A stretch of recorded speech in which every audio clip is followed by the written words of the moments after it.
আমি আমার কাঁপা কাঁপা হাতে মেয়েটার ঘুমটা উঠালাম। ঘুমটা উঠিয়ে যা দেখলাম তা আমার পক্ষে মেনে নেওয়া সম্ভব না।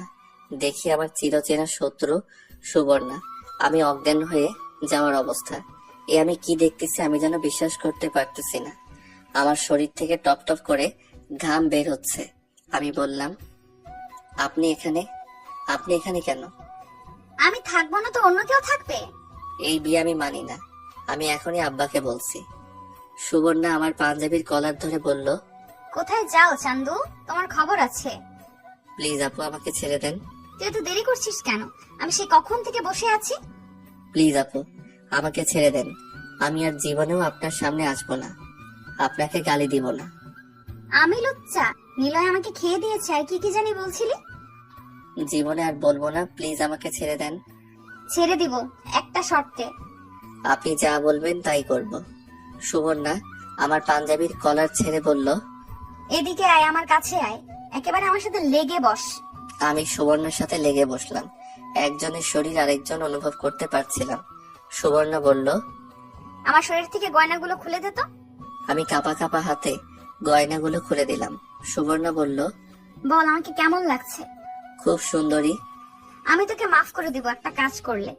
কি কাজ? নিজের ইচ্ছায় আমার ঠোঁটে কিস কর। সুবর্ণা বলে কি নিজের ইচ্ছায় কিস করতে? পাগল নাকি?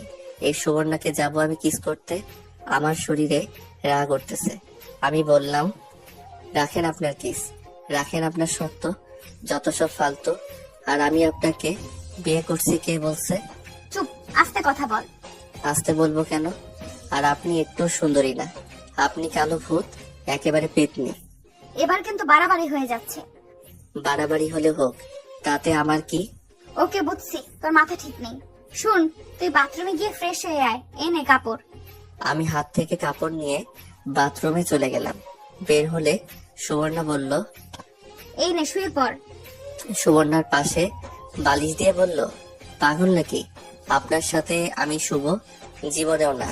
আপনার তো চরিত্র ভালো না, পরে কি জানি কি করেন। এমন কথা শুনে সুবর্ণার মুখটা কালো হয়ে গেল। মনে হয় অনেক কষ্ট পেয়েছে। কষ্ট পেলে পাক, তাতে আমার কি? যেই যেমন তার সাথে তেমনই হওয়া উচিত। সুবর্ণা মুখটা কালো করে কাপড় পাল্টাতে লাগলো। আমি একটা বালিশ নিয়ে নিচে শুয়ে পড়লাম। কিছুক্ষণের মধ্যেই চোখে ঘুম চলে আসলো। সকালে ঘুম থেকে উঠেই দেখি সুবর্ণা আমাকে জড়িয়ে ধরে শুয়ে রয়েছে নিচে। এমন ভাবে শুয়ে রয়েছে নড়তে পারছিলাম। আমি তাকে ডাক দিলাম, এভাবে শুয়ে আছেন কেন? ওঠেন, আমাকে উঠতে দিন। আর একটু ঘুমাই। আমাকে জড়িয়ে ধরেছেন কেন? আল্লাহ জানে রাতে আমার সাথে কি করছেন।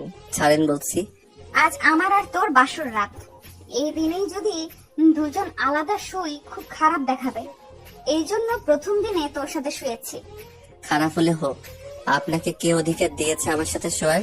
ওঠেন ওঠেন। সুবর্ণা উঠে চলে গেল বাথরুমে। এই রুমের সাথেই একটা অ্যাটাচড বাথরুম আছে, যেটা শুধু এই রুমের মানুষ ব্যবহার করতে পারবে। আমি বিছানায় উঠে শুয়ে রইলাম। সুবর্ণা বাথরুম থেকে বের হয়ে বলল, কিরে আরো ঘুমাবি? যা ফ্রেশ হয়ে নে, আমি চা নিয়ে আসছি। আমি যেটা মনে চাই করব, সেটা আপনাকে নিয়ে ভাবতে হবে না। আপনি আপনার নিজের চরকায় তেল দিন। তুই মুখে মুখে তর্ক করিস কেন? আমি কি তোর খারাপ বলছি? করব, 100 বার করব। আপনি আমাকে আদেশ দেওয়ার কে? দেখেন আপু, আমার উপর অধিকার খাটাতে আইসেন না। ওকে, তোর যা ইচ্ছা কর। এই বলে সুবর্ণা বের হয়ে গেল ঘর থেকে। আমি বাথরুমে ঢুকে ফ্রেশ হয়ে বিছানায় শুয়ে রইলাম। সুবর্ণা চা নিয়ে আসলো। আমি বললাম, আমি চা খাবো না। চা খাবি না তো কি সিগারেট খাবি? হুম। এখন থেকে যদি সিগারেটের নাম মুখে উঠেছে তোর, এই মুখ আমি পুড়ে ফেলবো। দেখবো না, আমি এখন গিয়ে সিগারেট খাবো। দাঁড়া, তোর আব্বাকে বলতেছি। এই না না আপু, আব্বাকে বললেন না। এখন চা খা। সুবর্ণা চা দিয়ে একটা কাগজ আমার দিকে দিয়ে বলল, নে এটা ধর। কি এটা? আমি খুলে দেখলাম 10 লক্ষ টাকার একটা চেক। আমি বললাম, এটা কিসের জন্য? এটা আমার আব্বা তোর আব্বাকে উপহার দিয়েছিল, কিন্তু তোর আব্বা নেয়নি। এখন আমি কি করব? এটা তুই তোর আব্বাকে দিস। দেখেন, একে তো আপনাকে আমার ভালো লাগে না, দ্বিতীয় এটা আমি নিব না, কারণ পরে কিছু হলে আমাকে এই টাকার খোটা দিবেন। এমন ফালতু কথা বলিস কেন? এটা উপহার, যৌতুক না। তারপরেও এটা আমি নিব না। এমন করিস না সাকিব, তোর আব্বার এখন টাকাটা দরকার। তোরা না ফ্ল্যাট কিনবি, সেই জন্য তোদের টাকাটা দরকার। সেই চিন্তা আপনাকে করতে হবে না। প্লিজ টাকাটা নে, তোর আব্বাকে দে, না হলে তোর আব্বাকে ব্যাংক থেকে ঋণ নিতে হবে। পরে ঋণ শোধ করতে না পারলে ঋণের বোঝা আরো বাড়বে। প্লিজ না করিস না, তোর আব্বার টাকাটা দরকার। ওকে দিবনে। তাহলে আমি যাই, তুই চা খা। আমি চা খেলাম। চা খেয়ে কি করব? কলেজ বন্ধ, কোথাও ঘুরতে যাব সেটাও সম্ভব নয়। ভাবলাম সুবর্ণা আসুক, তার সাথে মজা করা যাক। আমি বসে বসে বেলকনিতে গিটার বাজাইতেছি। কিছুক্ষণ পর সুবর্ণা আসলো, বলল, কিরে তুই গিটার বাজাতেছিস কেন? জানিস না গিটার বাজানো ভালো না? জানি। তাহলে বাজাস কেন? ভালো লাগে। সামনে থেকে আর বাজাবি না। নে, দে গিটার দে, আর খেয়ে যা। সুবর্ণা আমার হাত থেকে গিটার নিয়ে চলে গেল। আমি খেতে গেলাম। খেয়ে দিয়ে রুমে এসে শুয়ে শুয়ে মোবাইল টিপতেছি আর কানে হেডফোন লাগিয়ে গান শুনতেছি। কিছুক্ষণ পর সুবর্ণা আসলো, এসে বলল, কিরে কি করিস? দেখতেছেন না? সুবর্ণা আমার পাশে শুয়ে আমার সাথে একেবারে নিজের শরীর লাগিয়ে বলল, দে একটা তার আমাকে দে, আমিও শুনবো। না, আপনার মোবাইল আছে না? আপনার মোবাইল দিয়ে আপনি শুনুন। তুই এখনো আমাকে আপনি করে বলিস? আমরা না এখন জামাই বউ? আপনাকে আমি বউ হিসেবে মানি না। এমন করিস কেন? শোন, বিয়ের আগে আমি তোকে মারছি, বকছি, তোকে অনেক কষ্ট দিছি। এই মুহূর্তে আমি তোর কাছে ক্ষমা চাচ্ছি, আমাকে মাফ করে দিয়ে চল দুজনে ভালোভাবে সংসার করি। আপনাকে আমি কি করে ক্ষমা করি? আপনি আমাকে রাস্তায় চড় মারছেন, শুধু শুধু অপমান করছেন। আপনার কারণে আমি আরেকজনের কাছে অপমানিত হয়েছি। জানি তোরে আমি কষ্ট দিয়েছি, তাও প্লিজ তুই আমাকে মন থেকে মাফ করে দে। যান, মাফ করে দিলাম। এখন এখান থেকে চলে যান। নিলয় ভাই বলছে আপনি খুব নিলয় ভাইকে জ্বালাইছেন, সেজন্য আপনাকে বিয়ে করে নাই। না জানি আমার কপালে কি আছে। প্লিজ আপু, আমাকে ছেড়ে আপনি চলে যান। এমন কথা বলিস না। কেন বলবো না? আমার আপনাকে একটু ভালো লাগে না। ভালো না লাগতেই পারে, সেই জন্য চলে যেতে বলিস কেন? আপনি চলে যান। প্লিজ এমন কথা বলিস না, আমি আর তোকে কষ্ট দিব না, তোর প্রত্যেকটা কথা আমি শুনবো। প্লিজ এমন কথা বলিস না। আপনাকে আমি মেনে নিতে পারছি না। সুবর্ণা কাছে এসে আমার হাত ধরলো। সুবর্ণা বলল, সাকিব আমি তোকে ভালোবাসি। কিন্তু আমি তো বাসি না, আমার হাত ছাড়েন। এই বলে আমি উঠে ঘর থেকে বের হব, তখনই সুবর্ণা বলল, কোথায় যাস? কেন আপনাকে বলতে হবে? যেখানেই যাস তাড়াতাড়ি আসিস, আর ফোন দিলে ফোন ধরিস। না, ধরবো না। সাকিব। এই বলে আমি ঘর থেকে বের হয়ে বাইরে চলে আসলাম। বাইরে এসে আমি সিগারেট ধরাইলাম, ধরিয়ে এক জায়গায় বসলাম। বসে বসে ভাবতেছি, সুবর্ণার সাথে যা করছি তা কি ঠিক করতেছি? অবশ্যই ঠিক করতেছি। তার সবচেয়ে বড় কারণ হলো আমাকে না বলে, না জানিয়ে হুট করে বিয়ে করে ফেলা। এটা আবার কোন ধরনের ফাইজলামো? আমাকে তো অন্তত একটিবার জিজ্ঞেস করতে পারতো। আর মা আব্বা কি করে আমাকে এই মেয়ের সাথে বিয়ে দিতে পারলো? সুবর্ণার বয়স বেশি, অবশ্য সেটা কোনো প্রবলেম না, কারণ এক হিসেবে আমার আপুদের ভালো লাগে। কিন্তু সুবর্ণাকে কেন জানি আমার মন মেনে নিতে পারছে না। তার কোনো কারণ আমি খুঁজে পাচ্ছি না। সে কি আসলে অনেক জ্বালাতন করে? সেটা পরে দেখা যাবে। আমি যেভাবে বলি সুবর্ণা কি সেভাবে চলবে? আর সে তো ব্যাংকে চাকরি করে, সেখানে কত মানুষের সাথে কথা হয়, কত মানুষের সাথে দেখা হয়। সবার মন মানসিকতা কি এক? আমি বললেই কি সে ব্যাংক থেকে চাকরি ছেড়ে দিবে? আর আমার তো কোনো ইনকাম নেই, কিভাবে কি? এখন কেন যে আব্বা মা আমার উপর এত বড় একটা বোঝা দিয়ে দিল?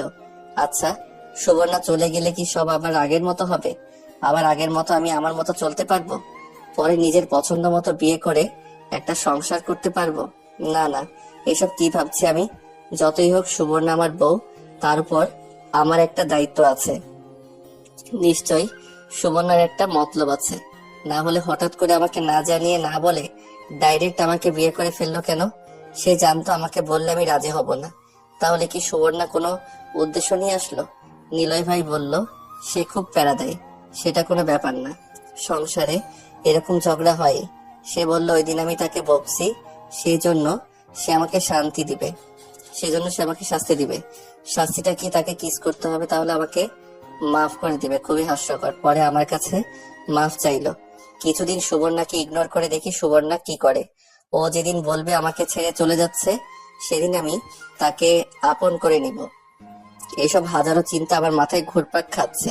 কারো ফোনে আমার ধ্যান ভাঙলো, দেখি স্বামী কল করছে। সামি বলল, দোস্ত কই তুই? বাড়ির আশেপাশেই আছি। কিরে বাসরাত কেমন কাটলো? শালা, তোরা বেইমানি করে আমাকে সুমনের সাথে বিয়ে দিছস। তুই জানিস না আমি তাকে দুই চোখে দেখতে পারি না? দোস্ত আমি কিছু জানতাম না। তোর মা গতকাল ফোন দিয়ে এসব বলেছে। আমার কি কিছু করার আছে? এখন তো সাধু সাজবি।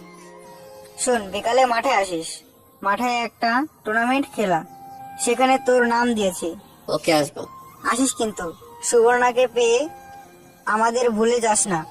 ধুর হালা, এই বলে ফোন কেটে দিলাম। কি করা যায় দেখি সামনে আইসক্রিমের দোকান। ভাবলাম সুবর্ণা তো আইসক্রিম খুব পছন্দ করে, যাওয়ার সময় আইসক্রিম নিয়ে যাব। আবার ভাবলাম ধুর, সে আমার কে যে তার জন্য আইসক্রিম নিয়ে যাব। আমি দুপুর দিকে বাসায় আসলাম, দেখি সুবর্ণা মার সাথে রান্না করতেছে। আমি আমার রুমে গিয়ে গোসল করে নামাজের উদ্দেশ্যে বের হলাম। নামাজ পড়ে রুমে এসে শুয়ে রইলাম। কিছুক্ষণ পর সুবর্ণা আসলো, বলল, খেয়ে যা। আপনাকে বলতে হবে না। হুম। আমি গিয়ে খেয়ে আসলাম। এসে ভাবলাম একটা ঘুম দেই। এসে বিছানায় শুয়ে শুয়ে মোবাইল টিপতেছি। সুবর্ণা এসে বাথরুমে ঢুকছে গোসল করার জন্য। আমার ঘুমে ধরছে, তাই ঘুমিয়ে গেলাম। কারো শরীরের স্পর্শে আমার ঘুম ভেঙে গেল। দেখি সুবর্ণা আমাকে জড়িয়ে ধরে বেদম ঘুমাচ্ছে। আমি ভাবলাম এ কোন জ্বালায় পড়লাম। আমি তাকে আমার থেকে ছাড়িয়ে নিলাম। দেখি এসে আবার আমাকে জড়িয়ে ধরলো। ভাবছি ইচ্ছা করে করছে নাকি ঘুমের মধ্যে এমন করছে। এমন সময় আসরের আজান দিল। মনে হলো স্বামী তো বলেছিল মাঠে যেতে, যাই একটু ফুটবল খেলে আসি। আমি বিছানা থেকে নেমে বাথরুমে ঢুকে ফ্রেশ হলাম। তারপর ট্রাউজার পরে রেডি হলাম বাইরে যাওয়ার জন্য। এমন সময় সুবর্ণা বলে উঠলো, কোথায় যাস? খেলতে। যাস না, আমার সাথে শুয়ে থাক, আমার ভালো লাগছে না। আপনার সাথে শুতে আমার বয়েই গেল। আর একটু পরে যা। কেন? আমাকে একটু জড়িয়ে ধরে শুয়ে থাক, আমার ভালো লাগছে না। পাগল নাকি? ভালো লাগছে না তো আমি কি করব? এমন করিস কেন, আমার কষ্ট লাগে। এই বলে সুবর্ণা বিছানা থেকে উঠে এসে আমাকে শক্ত করে জড়িয়ে ধরলো। আমি বললাম, আরে কি করছেন? কেউ দেখে ফেলবে তো। দেখলে দেখুক। ছাড়েন বলছি। না, ছাড়বো না, ছাড়বো না, আমাকে জড়িয়ে ধর। দূর। এই বলে আমি ধাক্কা দিয়ে তাকে ছাড়িয়ে নিলাম। ঘর থেকে বের হয়ে আসলাম। আস্তে আস্তে ভাবতে লাগলাম, এ কোন মেয়ের পাল্লায় পড়লাম আমি। আসলে তার কি দোষ? সবাই তো বিয়ের পর এগুলো করে, কিন্তু আমার কেন জানি তাকে ভালো লাগে না। মনে চায় তার থেকে দূরে দূরে থাকতাম। বউ বলেই কি, অথচ অন্য কোনো মেয়ের প্রতি আমার কোনো ইন্টারেস্ট নাই। যাকে দেখি সুবর্ণার চেয়ে সুন্দরী না। যাই হোক, এসব ভাবতে ভাবতে আমি মাঠে চলে আসলাম। খেলাধুলা করে বাসার উদ্দেশ্যে রওনা দিলাম। বাসায় এসে ফ্রেশ হলাম, দেখি সুবর্ণা নাই। মাকে জিজ্ঞেস করলে বলে ছাদে গিয়েছে মরিয়মের সাথে। ভাবলাম ছাদে কি করে এত মানুষের মাঝে। ধর, সেসব ভেবে লাভ নাই। ও যেটা মনে চায় সেটা করো। মাগরিবের নামাজ পড়ে রুমে আসলাম, দেখি মার সাথে কি যেন করতেছে। আমি রুমে এসে একটা গল্পের বই পড়তেছি, এমন সময় সুবর্ণা সেমাই নিয়ে রুমে প্রবেশ করলো। বলল, নে সেমাইটা খেয়ে নে। খাবো না। তুই না জীবনেও ভালো হবি না। এদিকে আয়, আমি খাইয়ে দিই। আমার সাথে এরকম করতে আইসেন না, আমি খাবো না। সুবর্ণা গরম সেমাই চামচে নিয়ে ফু দিল, ঠান্ডা করে মুখের কাছে এনে দিল। বলল, হা কর। না। হা কর বলছি। না। সুবর্ণা অনেকক্ষণ ধরে চামচ আমার মুখের সামনে দিয়ে ধরে রাখলো। আমার হা করায় আশায় দেখলো আমি হা করছি না। তারপর সে নিজেই সেটা খেয়ে ফেলে। দেখি তার চোখের কোণায় পানি। মনে হয় কষ্ট পেয়েছে। কষ্ট পেয়েছে তাতে আমার কি? সেমাই রেখে এসে বলল, সাকিব, তুই কি আমার উপর রাগ করে আছিস? না, রাগ করে থাকবো কেন? তাহলে তুই আমার সাথে এমন করিস কেন? তোর কাছে তো আমি মাফ চাইছি। আমার আপনাকে ভালো লাগে না, প্লিজ আপু আপনি চলে যান, আমাকে একা থাকতে দিন। সাকিব, এমন কথা বলিস না, আমার অনেক কষ্ট লাগে। কোথায় কষ্ট লাগে আপনার? আমার মনে হয় আপনার পেটে কষ্ট লাগে। সাকিব, কি আপু? তুই এখনো আমাকে আপনি করে বলিস কেন? তুমি করে বল, আমরা তো জামাই বউ। কিন্তু আমি তো বউ হিসেবে মানি না আপনাকে। এমন করলে কিন্তু আমি চলে যাব। যান, তাতে আমার কি? সত্যি কিন্তু আমি চলে যাব। যান, আপনি গেলে আমি বাঁচি। হঠাৎ দেখবি একদিন আমি চলে যাব। হঠাৎ কেন? এখনই চলে যান। সুবর্ণা কাঁদা শুরু করলো, কাঁদতে কাঁদতে শুয়ে রইলো। আমিও না শোনার ভান করে বই পড়তেছি। সুবর্ণা বলল, আমি আগামীকাল থেকে ব্যাংকে যাব। যান। তোর কলেজ খুলবে কবে? জানি না। চল না কোথাও ঘুরতে যাই। আপনার সাথে আমি কোথাও যাব না। কেন? এমনি ভালো লাগে না। চল না যাই, দেখবি ভালো লাগবে। না, আমি কোথাও যাব না। ওকে। এই বলে সুবর্ণা বাইরে চলে গেল। কিছুক্ষণ পর এসে বলল খেতে যেতে। আমি খেয়ে দিয়ে শুয়ে রইলাম। চোখে ঘুম আসতেছে দেখি সুবর্ণা ঘরে ঢুকে দরজা বন্ধ করে দিল আর আমার পাশে এসে শুয়ে পড়লো। আমি বললাম, আমি আপনার সাথে শুব না। প্লিজ সাকিব, এমনটা করিস না। শুধু আজকের রাতটা থাক, পরে থাকিস না। এক মুহূর্ত না। আমি বিছানা থেকে নামলাম, নেমে বালিশ নিচে দিয়ে শুয়ে রইলাম। সুবর্ণা ওপরে শুয়ে রইল। আমি অনেকক্ষণ এদিক সেদিক করে ভাবলাম, যাই আজকে রাতটা সুবর্ণার সাথে শুই। এই ভেবে আমি সুবর্ণার পাশে শুয়ে পড়লাম। পেছন থেকে তাকে জড়িয়ে ধরলাম আর কানে কানে বললাম, শুধু আজকে রাতের জন্য। সুবর্ণা আমার দিকে ফিরল, ফিরে একটা মুচকি হাসি দিল আর আমাকে শক্ত করে জড়িয়ে ধরল। একটা পা আমার শরীরের উপর উঠিয়ে দিল। সুবর্ণা আমার দিকে ফিরল, ফিরে একটা মুচকি হাসি দিল আর আমাকে শক্ত করে জড়িয়ে ধরল আর একটা পা আমার শরীরের উপর উঠিয়ে দিল। কিছুক্ষণ পর বলল, জানিস আমি কি চাই? আমি চাই শুধু তুই আমাকে এভাবে জড়িয়ে ধরে শুয়ে থাকবি। আমি আর কিচ্ছু চাই না। না, শুধু আজকে। ওকে। সুবর্ণা আমার মুখের দিকে তাকিয়ে আছে মায়াভরা দৃষ্টিতে। সুবর্ণা একটা লেহেঙ্গা পরেছে আর উপরে কি জানি পরছে, নাম জানি না। আর আমি বরাবরের মতো একটা শর্ট প্যান্ট আর একটা পাতলা গেঞ্জি। সুবর্ণা আমার বুকে তার মাথা রাখলো। দেখি তার ঠোঁট দুইটা হালকা লিপস্টিক আছে। আমার কেন জানি ইচ্ছা করছে তার ঠোঁটে কিস করতে। আমি কিস করতে যাব, ভাবলাম একটু বেশি হয়ে যাচ্ছে না, এতটুকুই থাক। আমিও তাকে শক্ত করে জড়িয়ে ধরে ঘুমিয়ে পড়লাম। সকালে ঘুম থেকে উঠে দেখি সুবর্ণা পাশে নাই। আমি কিছুক্ষণ শুয়ে থাকলাম। একটু পর সুবর্ণা চা নিয়ে আসলো। আমি ফ্রেশ হয়ে চাটা খেয়ে গেলাম আব্বার কাছে ওই টাকার চেকটা নিয়ে। আমি আব্বার কাছে গিয়ে বললাম, এই নিন। সুবর্ণা আমাকে এই চেকটা দিয়েছে। যেহেতু চেকটা নিয়েছিস সেহেতু টাকাগুলো তুলে এনে দে, আমার আবার ফ্ল্যাটের জন্য জমা দিতে হবে। ওকে। আমি রুমে এসে দেখি সুবর্ণা ব্যাংকে যাওয়ার জন্য রেডি হচ্ছে। আমি বললাম, আমিও তোমার সাথে যাব। কোথায়? ব্যাংক থেকে টাকাগুলো তোলার জন্য। ওকে। দেখি সুবর্ণা বোরকা পরছে কিন্তু মুখে নেকাব নাই। আমি কিছু বললাম না, ভাবলাম ও যেভাবে মনে চায় চলুক, তাতে আমার কিছু যায় আসে না। দুজন এক রিক্সায় গিয়ে উঠলাম। রিক্সার মধ্যে সুবর্ণা আমার হাত ধরে রাখলো। ব্যাংকের সামনে এসে দুজন নেমে ব্যাংকের ভিতরে প্রবেশ করলাম। সুবর্ণা গিয়ে সুবর্ণার চেয়ারে বসলো, আমাকে বলল চেকটা দিতে। আমি চেকটা দিয়ে দিলাম। কিছুক্ষণ পর টাকা নিয়ে আসলো। সুবর্ণা বলল, 3টার দিকে এসে আমাকে নিয়ে যাস। পারবো না। কেন পারবি না? এমনি। ওকে, তোর যা ইচ্ছা কর। আমি ব্যাংক থেকে চলে আসলাম। এসে আব্বার হাতে টাকাগুলো দিলাম। রুমে এসে শুয়ে শুয়ে বই পড়তেছি। সুবর্ণা এখন হাড়ে হাড়ে বুঝতে পারছে সাকিবের মত না নিয়ে বিয়ে করে নিজের পায়েই কুড়াল মারছে। ভাবছিল বিয়ের পর সাকিব সুবর্ণার কথা মতো চলবে, কিন্তু এখন দেখা যাচ্ছে সুবর্ণা মাপ চেয়ে কুল পাচ্ছে না। কি করলে সাকিব সুবর্ণার কথা মতো চলবে, সুবর্ণার মনের কথা বুঝবে, সুবর্ণার কষ্ট বুঝবে, সেটাই সুবর্ণা খুঁজে পাচ্ছে না। তার সাথে কথা বললে খালি বলে চলে যেতে। এই কথা বললে সুবর্ণার অনেক কষ্ট লাগে। সাকিব কি বোঝে না সুবর্ণার কষ্ট? মনে হয় বোঝে না। বোঝার ভান করে সুবর্ণা নিয়ত করলো সাকিব যতই কষ্ট দেখ সাকিবকে ছেড়ে কোথাও যাবে না, কারণ সুবর্ণা সাকিবকে অনেক বেশি ভালোবাসে। সাকিব ভালোবাসে কিনা জানে না। সুবর্ণা এখন কাজে মন দিয়েছে।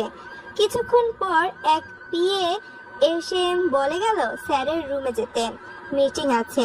সুবর্ণা স্যারের রুমে গিয়ে দেখে কেউ নেই। সুবর্ণা ভাবলো আমার একাবার কিসের মিটিং। অফিসে ঢুকে সালাম দিল। অফিসের স্যারটা খুব হ্যান্ডসাম। শুনেছে বিয়ে হয়ে নাকি ডিভোর্স হয়ে গেছে। সেসব দেখে লাভ নাই, কির জন্য ডাকছে সেটা শুনি। স্যার বলল, সুবর্ণা কেমন আছেন? জি স্যার, ভালো। তুমি বলে বিয়ে করেছো? জি স্যার। ছেলে কি করে? পড়াশোনা করে। ভালো। জি স্যার। কিছুদিন তো ছুটি কাটালেন, এখন কাজে মন দিন। জি স্যার। যাও কাজে যাও। জি স্যার। সুবর্ণা স্যারের কাজ কারবার কিছুই বুঝলো না। কোনো দিন তো তার ফ্যামিলি নিয়ে আর পার্সোনাল বিষয় নিয়ে জিজ্ঞাসা করে নাই। আজ এসব প্রশ্ন কিছুই বুঝলো না সুবর্ণা। যাই হোক, সুবর্ণা কাজে মন দিল। কাজ শেষ হলে সাকিবের ফোন দিল। অনেকক্ষণ পর ফোন ধরলো। কোথায় তুই? বাসায় কেন? চল না কোথাও ঘুরতে যাই। আপনি এখন কোথায়? ব্যাংক থেকে বের হচ্ছি। ব্যাংক থেকে বের হয়ে দেখেন আশেপাশে কোনো রিক্সা আসেনি, থাকলে সোজা বাসায় চলে আসেন, 1 মিনিট দেরি না করে। ওকে, আসতেছি। আপনি আসলে আমি বাইরে যাব। কোথায় যাবি? খেলা আছে। কেন, ওখানে না গেলে হয় না? কবে জানি তোর পা ভাঙে। আরে ভাঙবে না, তাড়াতাড়ি আসেন। ওকে। সুবর্ণা ভাবলো সাকিবের এতটুকু কথাতেই কেন জানি ভালো লাগছে। সাকিব বলেছে তাড়াতাড়ি বাসায় যেতে, এটাই সুবর্ণার জন্য অনেক কিছু। সুবর্ণা রিক্সা নিয়ে বাসার উদ্দেশ্যে রওনা দিল। আমি শুয়ে শুয়ে বই পড়তেছি, গল্পের বই। আপনারা অনেকেই ভাববেন মোবাইলের যুগে আবার বই পড়া।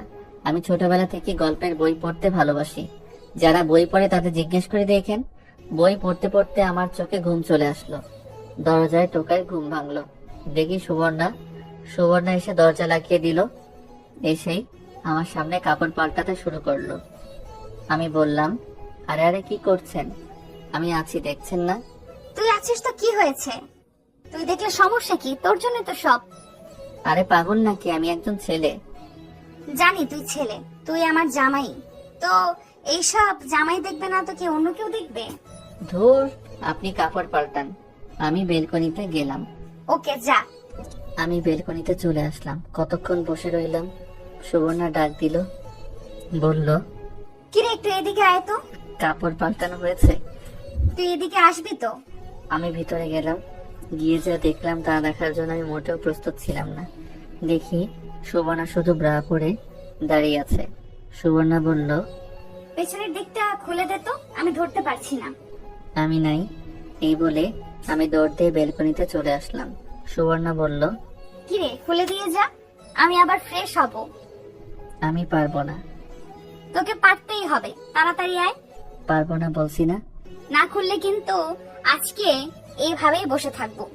আমি ভাবলাম কি ঝামেলায় পড়লাম। আমি ঘরের ভিতরে ঢুকে সামনে গেলাম। আমার তার দিকে তাকাতেই লজ্জা করছে। হঠাৎ এমন কিছুর মুখোমুখি হব কল্পনাও করিনি। হোক না আমার বউ। সুবর্ণা বলল, তাড়াতাড়ি কর। আমি কাঁপা কাঁপা হাতে তার সাদা পিঠে হাত দিলাম। সুবর্ণা চোখ বন্ধ করে ফেললো। কোনো মতে পেছনের দিকটা খুলে এক দৌড়ে বেলকনিতে। আমি ভাবলাম মনে হয় বাঁচলাম। সুবর্ণা কিছুক্ষণ পর ডাক দিল, বলল, কিরে খেয়েছিস? হুম। দে তো তোর মানি ব্যাগটা। মানিব্যাগ দিয়ে কি করব? দে তো। আমি বালিশের নিচ থেকে মানি ব্যাগটা দিলাম। সুবর্ণা মানিব্যাগ চেক করলো। নিজের ব্যাগ থেকে কিছু টাকা দিয়ে বলল, নে এগুলো খরচ করিস। না লাগবে না। লাগবে। টাকাগুলো আপনার কাছেই রাখেন, আমি চেয়ে নিব। মানিব্যাগে থাকলে আমি খরচ করে ফেলবো। ওকে। আমি ভাবলাম যাই খেলাধুলা করে আসি। ট্রাউজার পরে রেডি হয়ে বাইরে বের হওয়ার জন্য রেডি হলাম। সুবর্ণা বলল, কোথায় যাস? জানেন না? না, জানি না। আমি গেলাম। এই বলে আমি বের হয়ে চলে আসলাম। এভাবে কিছুদিন চলে গেল। আমি পরে আর সুবর্ণার সাথে রাতে শুই নাই। সে অনেক রিকোয়েস্ট করছিল, আমিও বেশি তাকে পাত্তা দেই নাই। সুবর্ণা কেন জানি আগের মতো এত কথা বলে না। সেও তার মতো থাকে, আমিও আমার মতো থাকি। সেও তার কাজ করে, আমিও আমার কাজ আমি করি। একদিন আমি কলেজ থেকে সুবর্ণার ব্যাংকের সামনে দিয়ে আসছিলাম। কেন জানি মনে হলো ব্যাংক থেকে ঘুরে আসি, সুবর্ণাকেও দেখে আসি। আর ও বলছিল ব্যাংক থেকে গিয়ে ক্রেডিট কার্ড আনতে। তাই ভেবে আমি ব্যাংকের ভিতরে ঢুকে সুবর্ণার ডেস্কে আসলাম। দেখিও নাই, ব্যাপারটা কিছু বুঝলাম না। মনে হয় মিটিং করে, সেই ভেবে কিছুক্ষণ বসে রইলাম। অনেকক্ষণ হয়ে গেল আসছে না। আমি পাশের একজনকে জিজ্ঞেস করলাম, ভাই উনি কোথায় গিয়েছে? জানি না ভাই, কোথায় যেতে পারে আপনার মনে হয়? ইদানিং দেখতেছি বসের অফিসে বেশি যায়, সেখানে যেতে পারে। ভাই আপনাদের বসের অফিসটা কোথায়? 3 তলায়। ধন্যবাদ ভাই। ওয়েলকাম। আমি 3 তলায় গিয়ে বসের রুম বের করলাম। দেখি সুবর্ণা স্যারের সাথে কথা বলতেছে, আর একটু পর পর সুবর্ণা আর স্যার একসাথে হাসি দিয়ে উঠতেছে। আমি কিছুই বুঝলাম না, তারা দুজন একা একা কিসের মিটিং করে। আমি আবার ওই ভাইয়ের কাছে গেলাম, দেখিও খুব ব্যস্ত। আমি বললাম, ভাই একটু কথা বলা যাবে? একটু দাঁড়ান ভাই। ওকে। এই ভাই কাজ শেষ করে বলল, জি ভাই বলেন। ভাই আপনার নাম কি? আমার নাম সাদিকুল। সাদিকুল ভাই, উনি কি সবসময় স্যারের রুমে মিটিং থাকে? ভাই অধিকাংশ সময় দেখি উনি স্যারের রুমে থাকে, তখন আমাদের কারো মিটিং থাকে না। তারপরে উনি স্যারের সাথে বসে কিসে কথা বলে জানি। ভাই আপনি কে? আপনার তার সম্পর্কে এত কিছু জিজ্ঞাসা করতেছেন কেন? উনি আমার ওয়াইফ। ভাই আপনার সাথে ওর কি বিয়ে হয়েছে? উনি এসে আমার সাথে হ্যান্ডশেক করলো। ভাই আমি এখন যাই। সুবর্ণা আসলে বললেন, আমি আসছি। ওকে ভাই। আমি ব্যাংক থেকে বের হয়ে বাসায় চলে আসলাম। আমি ভাবতেছি সুবর্ণার অন্য কোনো মতলব আছে, না হলে কাজ বাদ দিয়ে তার বসের রুমে গিয়ে বসে থাকবে কেন? আর সারিবা কেমন? সুবর্ণার সাথে এত কথা কিসের? নিশ্চয়ই কোনো মতলব আছে। ভাবলাম সুবর্ণা আসলে জিজ্ঞেস করব, আবার ভাবলাম না, দেখি সুবর্ণা কি করে। সুবর্ণা এখন আর আগের মতো কেয়ার করে না। এখন কেন জানি তার থেকে বেশি আমার কষ্ট হয়। তার এমন চুপচাপ থাকা আমার কেন জানি ভালো লাগে না। কিছুক্ষণ পর সুবর্ণা বাসায় আসলো। ঘরে ঢুকে বলল, তুই বলে ব্যাংকে গিয়েছিস? হুম। আসলে আমি একটা মিটিং এ ছিলাম, তুই ফোন দিতি। না থাক, ভাবলাম যদি তোমার মিটিং এ সমস্যা হয়। কি জন্য গিয়েছিলি? এমনি ওই দিক দিয়ে যাচ্ছিলাম, ভাবলাম তোমাকে দেখে যাই। হুম, দুপুরে কি খেয়েছো? তেমন কিছু না। তোমার বসের সাথে লাঞ্চ করছো তাই না? হুম, ভালো। এই নে তোর ভিসা কার্ড। হুম। সুবর্ণা আমার সাথে কথা বলছে আর ড্রেস চেঞ্জ করতে লাগলো। সুবর্ণা বলল, দেখতেছিস না ড্রেস চেঞ্জ করছি, বাইরে যা। না যাব না। থুর, আমার লজ্জা করছে। ওকে যাও। আমি চোখ বন্ধ করলাম, অন্যদিন হলে বাইরে চলে যেতাম। থুর। সুবর্ণা বাথরুমে ঢুকে গেল।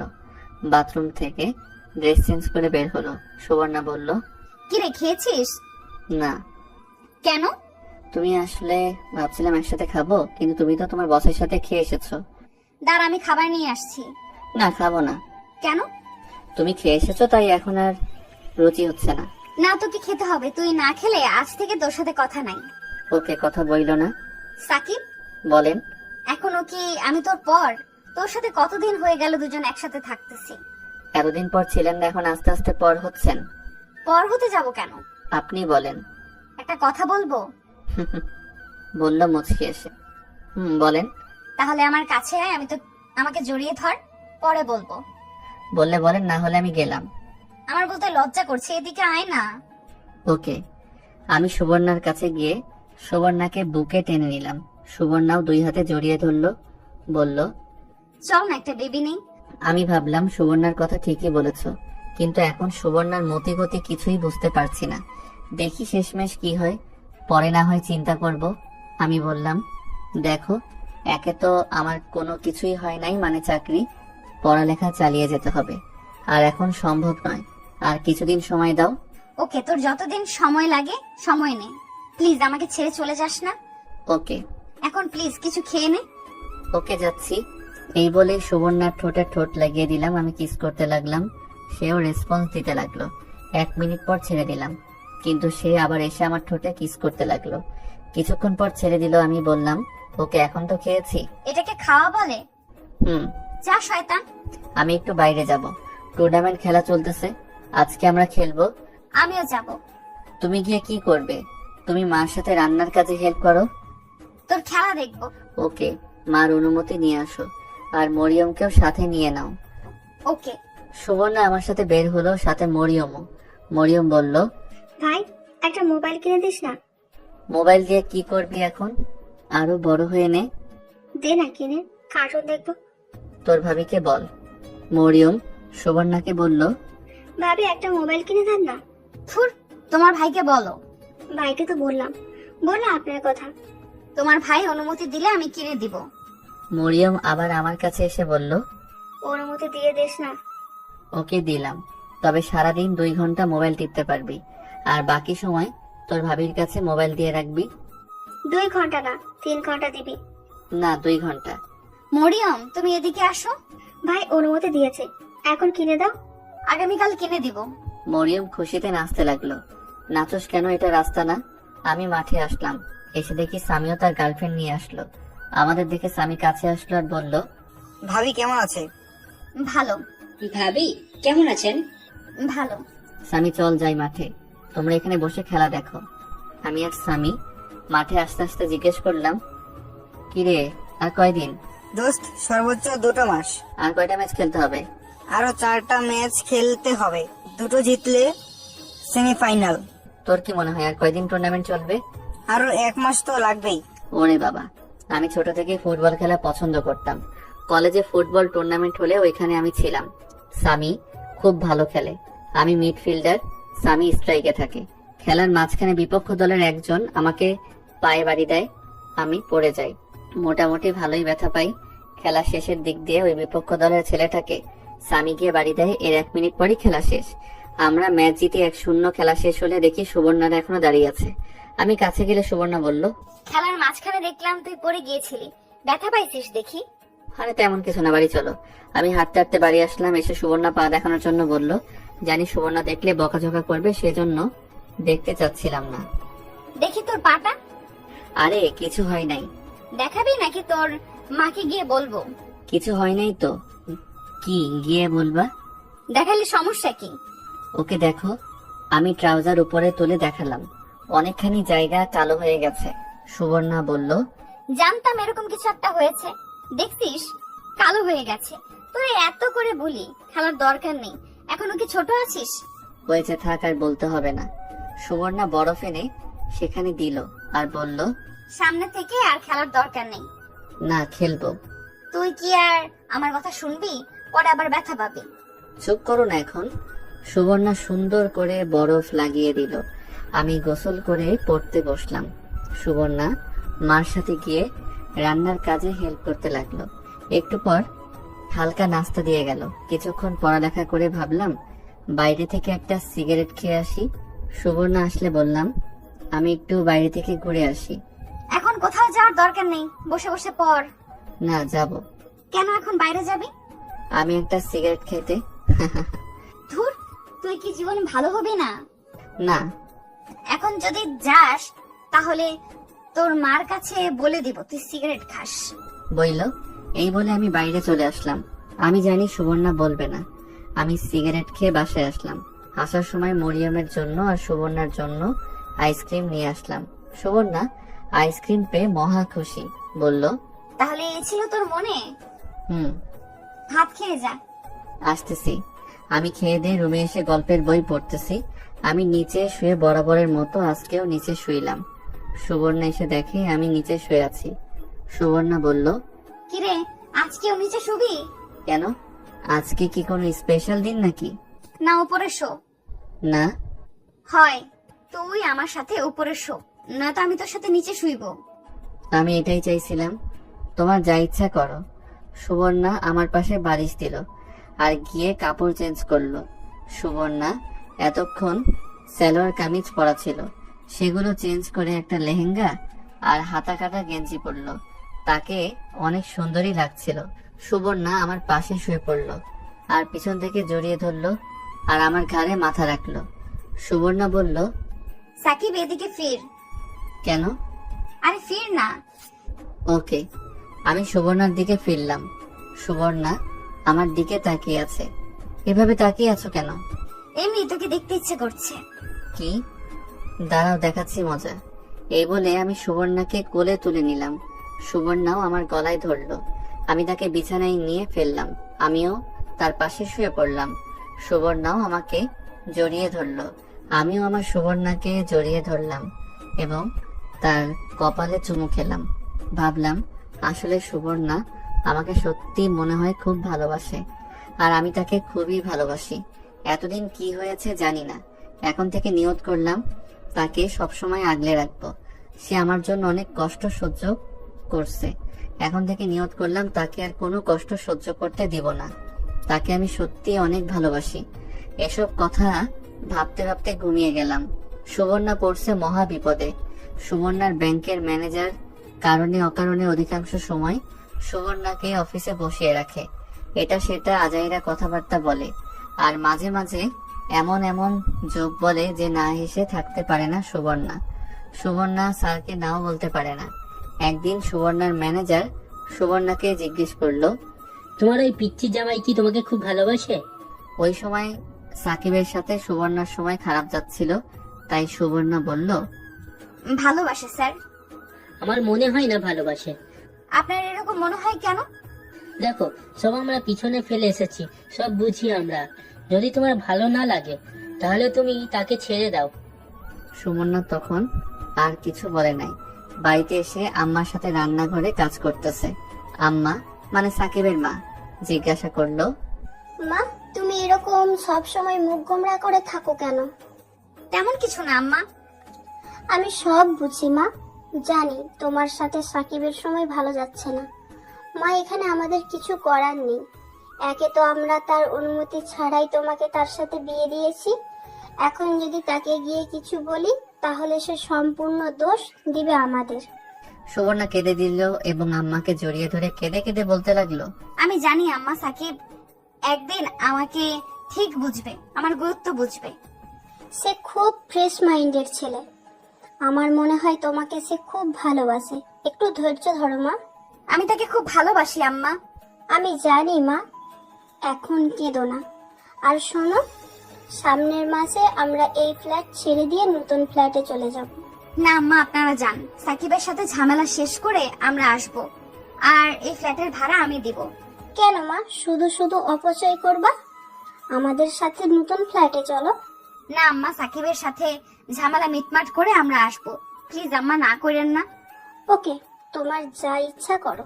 ওকে আম্মা, এই জন্য আপনাকে আমার এত ভালো লাগে। যাও, সবাইকে বলো খাবার খেতে। আচ্ছা আম্মা। সুবর্ণা সবাইকে খাবার খেতে ডাকে। এর কিছুদিন পর জানি সাকিবের কি হলো। ব্যাংক থেকে আসার পর সুবর্ণাকে খুব কেয়ার করতে শুরু করে। সুবর্ণা ভাবলো সাকিব মনে হয় সুবর্ণাকে বুঝতে পারছে, এটাই সুবর্ণা চায়। এর কিছুদিন পর সুবর্ণা অফিসে কাজ করতেছিল। পিএস এসে বলে গেল, অফিসে কিসের মিটিং আছে সবার। সুবর্ণা সবাইকে খাবার খেতে ডাকে। এর কিছুদিন পর জানি সাকিবের কি হলো। ব্যাংক থেকে আসার পর সুবর্ণাকে খুব কেয়ার করতে শুরু করে। সুবর্ণা ভাবলো সাকিব মনে হয় সুবর্ণাকে বুঝতে পারছে, এটাই সুবর্ণা চায়। এর কিছুদিন পর সুবর্ণা অফিসে কাজ করতেছিল। পিএস এসে বলে গেল অফিসে কিসের মিটিং আছে সবার। সুবর্ণা অফিসের মিটিং এ গেল, গিয়ে সবার সাথে বসলো। মিটিং এ স্যারের কথা শুনে সবাই খুশি, কারণ স্যার বলেছে সামনে 2 সপ্তাহ পর ব্যাংকের পক্ষ থেকে একটা ভ্রমণ আছে, 2 জন থেকে 3 জন সাথে নিতে পারবে। এটা শুনে সবাই হাততালি দিল, কারণ সবাই চেয়েছিল একটা ভ্রমণ হোক। আর সেটা হলো কক্সবাজার 3 রাত 2 দিন, মানে এক রাতে সেখানে যাওয়া, আরেক রাত সেখানে থাকা, আরেক রাতে সেখান থেকে আসা। আর যারা যারা সেখানে যাবে তাদের আলাদা একটা স্যালারি দেওয়া হবে, কারণ ব্যাংকের মেইন শাখার বস, যিনি বাংলাদেশে এই ব্যাংকটা পরিচালনা করেন, তিনি সেখানে থাকবেন এবং তিনি সেখানে বক্তব্য রাখবেন। সেই জন্য সেখানে সবাইকে থাকতে হবে। মিটিং শেষ হলে সুবর্ণার আর খুশি ধরে না, কারণ সাকিব আর সুবর্ণার একটা ফ্রিতে ট্যুর হয়ে গেল। আর মন চাইলে মরিয়মকে সাথে নিয়ে যাবে, ওর এখন স্কুল বন্ধই। সুবর্ণার ভাবতেই কি যে ভালো লাগছে। ভাবলো এই খুশির সংবাদটা আগে সাকিবকে দিয়ে দেই। আবার ভাবলো না, এই খুশির সংবাদটা সুবর্ণা অন্যভাবে দিতে চায়। ঘড়ির দিকে তাকিয়ে দেখে আরো 1 ঘন্টা আছে 3টা বাজতে। 1 ঘন্টা কাজ করে বাসায় আসে, এসে রুমে ঢুকে। আমি পরদিন ঘুম থেকে উঠে কলেজে গেলাম। কলেজ থেকে এসে বাসায় শুয়ে রইলাম আর ঘুমিয়ে গেলাম। কতক্ষণ ঘুমালাম জানি না। ঘুম থেকে উঠে দেখি সন্ধ্যা ছুঁই ছুঁই। দেখি সুবর্ণা নামাজ পড়তেছে, মনে হয় মাগরিবের নামাজ। নামাজ শেষ করলে আমি বললাম, আজান দিয়ে দিয়েছে। ফ্রেশ হয়ে নামাজ পড়ে নে। ওকে। আমি ফ্রেশ হয়ে নামাজ পড়ে পড়ার টেবিলে বসলাম। কিছুক্ষণ পড়লাম। সুবর্ণা মাথার চুল আঁচড়াচ্ছে। মাথার চুল আঁচড়াইয়ে ঠোঁটে লিপস্টিক দিল। আমি অবাক হয়ে প্রশ্ন করলাম, এরকম সাজতেছো কেন? তোকে একটা খুশির সংবাদ দিব। সেই জন্য সাজতে হবে? হুম। সুবর্ণা আমার পিছনে এসে আমাকে পিছন থেকে জড়িয়ে ধরলো আর গালে একটা চুমু দিল। বলো কি সুসংবাদ? তার আগে আমাকে একটা চুমু দে। আমি সুবর্ণার গালে চুমু দিলাম। এবার বলো। না, ঠোঁটে কিস কর। ধর তুমি না। দিন দিন। বল দিন দিন। আমি সুবর্ণাকে হাত ধরে সামনে আনলাম, এনে টেবিলের উপরে বসালাম। আমি দাঁড়িয়ে সুবর্ণার 2 ঠোঁটে আমার ঠোঁট লাগিয়ে দিলাম। সুবর্ণাও রেসপন্স দিতে লাগলো। আমি একসময় সুবর্ণার কাপড়ের ভিতরে হাত ঢুকিয়ে ফেলি আর পিছন থেকে তাকে আদর করতে থাকি। কতক্ষণ গেল মনে নাই। কারো দরজায় টোকায় হুঁশ ফিরল। মরিয়ম ডাকতেছে। সুবর্ণা কাপড় ঠিক করে দরজা খুললো। আমি পড়াতে মন দিলাম। মরিয়ম ভিতরে আসলো, বলল, ভাবি, আমার মোবাইল কোথায়? মনে তো থাকবে না, আমি বলছি না। আরে মন খারাপ করতেছিস কেন? আমার মনে ছিল, ভাবলাম কেমন মোবাইল পছন্দ করো, তাই তোমাকে নিয়েই মোবাইল কিনবো। এখন কিনে দিন। এখন যা, আগামীকাল কিনে দিব।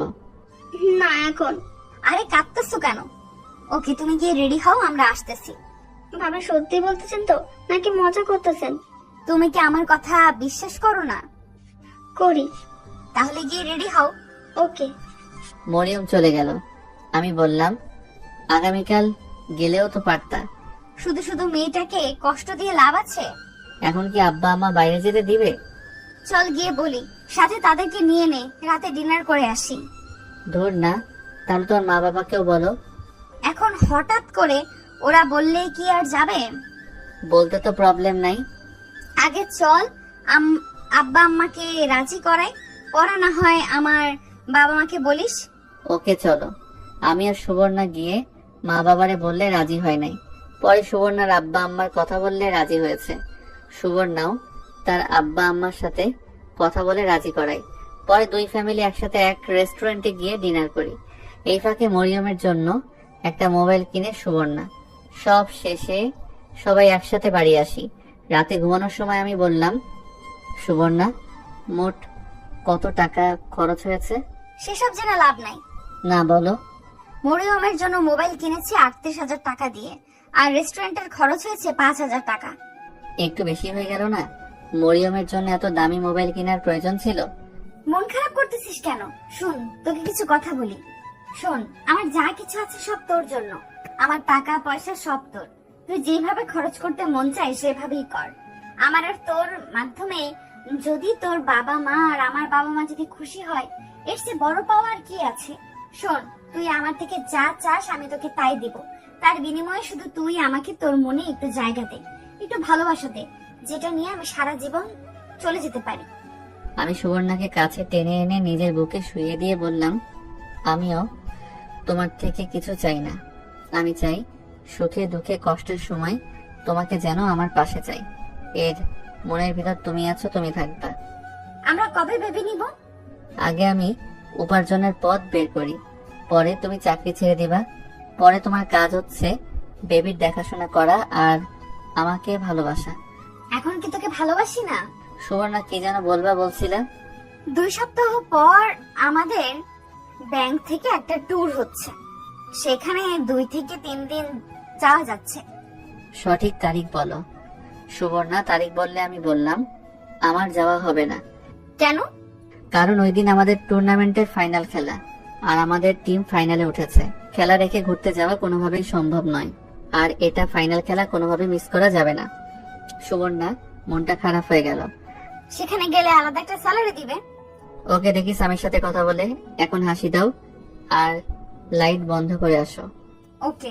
সুবর্ণা গিয়ে লাইট বন্ধ করে এসে আমার পাশে শুয়ে পড়ল এবং আমাকে জড়িয়ে ধরে বলল, সামনের সপ্তাহে মনে হয় তোর আব্বা আম্মা নতুন ফ্ল্যাটে চলে যাবে। কেন আমরা যাব না?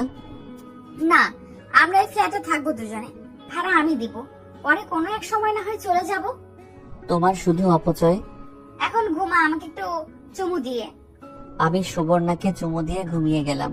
এভাবে আস্তে আস্তে সুবর্ণার ভ্রমণের দিন চলে আসলো। আমি যেতে পারবো না, কারণ ফাইনাল খেলা। স্বামী বলছে কোনোভাবেই মিস করা যাবে না, তাই সুবর্ণার সাথে মরিয়মকে পাঠাবো ঠিক করলাম। কিন্তু সুবর্ণা বলল তার ছোট বোনকে সাথে নিবে। আবার ভাবলাম এত দূরে একা যেতে দেওয়া ঠিক হবে কিনা, কিন্তু সে বলল খুব জরুরি। তাই ভাবলাম যাক, যেদিন রাতে ওরা যাবে পরের দিন আমাদের ফাইনাল খেলা। আমার জন্য কি আর ফাইনাল খেলার ডেট পিছনে দিবে? আর এদিকে মরিয়ম আব্বা আম্মা নতুন ফ্ল্যাটে চলে গেল। ও চলে গেলে আমি একা হয়ে যাব। ধর একদিন কি হবে, এই কয়দিন তাকেও বেশি পাশে পাই নাই, কারণ তার ব্যাংকে খুব কাজ গেছে। সুবর্ণা যেদিন যাবে সেদিন দুপুরে আমার জন্য রান্না করছে 2 দিন খাওয়ার জন্য।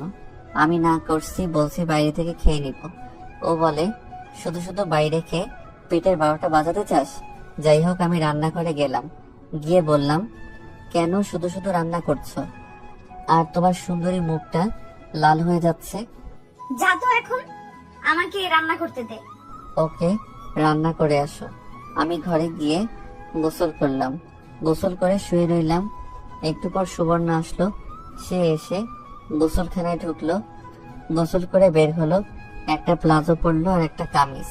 আমি অবাক হয়ে তার রূপ দেখতে লাগলাম। একটু পর মাঠে যাব প্র্যাকটিস করতে। না গেলে হয় না? বোঝই তো, আগামীকাল ফাইনাল খেলা। ভাবছিলাম তুমি থাকবা, কিন্তু তা আর হলো না। দেখ, এখানে আমার কিছু করার আছে? আমার জন্য কি তারা কি ডেট পিছিয়ে দেবে? তুই বললে না যাই। না থাক, যাও। গিয়ে কিন্তু পানিতে নামবে না, আর বেশি দূরে যাবে না। এখন বল শুধু, আমি আর তুই কবে ট্যুরে যাব? তুমিই বলো। দেখি ব্যাংক থেকে কবে ছুটি পাওয়া যায়। তোমার বুকে ওড়না দাও না কেন? না, ওরা দিব না। দাও, আমার চোখ শুধু তোমার ওই দুটোর দিকে যাচ্ছে। প্লিজ ওড়না দাও। দেখ, ভালো করে দেখ, এসব তো শুধু তোর। না, ওড়না দাও, আমার লজ্জা করছে। কি আজব, আমি তোর বউ। তুই যেটা করতে মন চায় কর। ধর, এখন না। কয়টায় বের হবা? 11টার সময় বাস ছাড়বে, 10টার সময় ব্যাংকে থাকতে হবে। তুই আমাকে বাসে দিয়ে আসবি। ওকে। কোনো মেকআপ করতে পারবে না, আর বোরকা ছাড়া বের হবে না। ওকে। সুবর্ণা উঠে আমার কাছে আসলো। এসে আমার পাশে শুয়ে পড়লো। বলল, যাওয়ার আগে তোকে একটু মন মতো জড়িয়ে ধরে নেই। এই বলে সুবর্ণা আমাকে জড়িয়ে ধরলো আর একটা পা আমার উপর তুলে দিল। তার প্লাজো হাঁটু অব্দি উঠে গেল। আস্তে আস্তে সে আমার উপর উঠে গেল আর আমাকে উড়া ধুরা কিস করতে লাগলো। আমিও কিসের রেসপন্স দিতে লাগলাম। আমি একটা হাত তার কামিজের ভিতর ঢুকিয়ে দিলাম। সে আমার মাথা ধরে ইচ্ছে মতো কিস করতে লাগলো, যাতে আমি ছুটতে না পারি। অনেকক্ষণ এভাবে চললো। এমন সময় আসরের আজান দিল আর আমাদের হুঁশ ফিরল। সুবর্ণা কিস ছেড়ে আমার উপর শুয়ে পড়লো। আমার ছোট ছোট চাপ দাড়িতে নিজের গাল ঘষাতে লাগলো। কি হলো, এবার ছাড়ো। না, মন চাচ্ছে আজকে সারা দিন রাত তোর সাথে এইভাবে শুয়ে থাকতে। এই বলে সে আবার কিস শুরু করলো। এবার ঠোঁটে, মুখে, নাকে, কপালে, গলায়, সারা মুখ চুমুতে ভরিয়ে দিল। আমি দেখতেছি সুবর্ণা ছাড়বে না, তাই আমি তাকে কোলে তুলে নিলাম। সে আমার গলায় ধরে তখন আমাকে কিস করে চলেছে। আমি কোলে করে দরজার সামনে নিয়ে আসলাম। এসে তাকে কোল থেকে নামিয়ে দরজা খুলে বাইরে বেরিয়ে আসলাম। কিরে, পালাচ্ছিস কেন? আসতেছি। আমি মাঠে এসে প্র্যাকটিস করে সন্ধ্যার দিকে বাড়িতে আসলাম।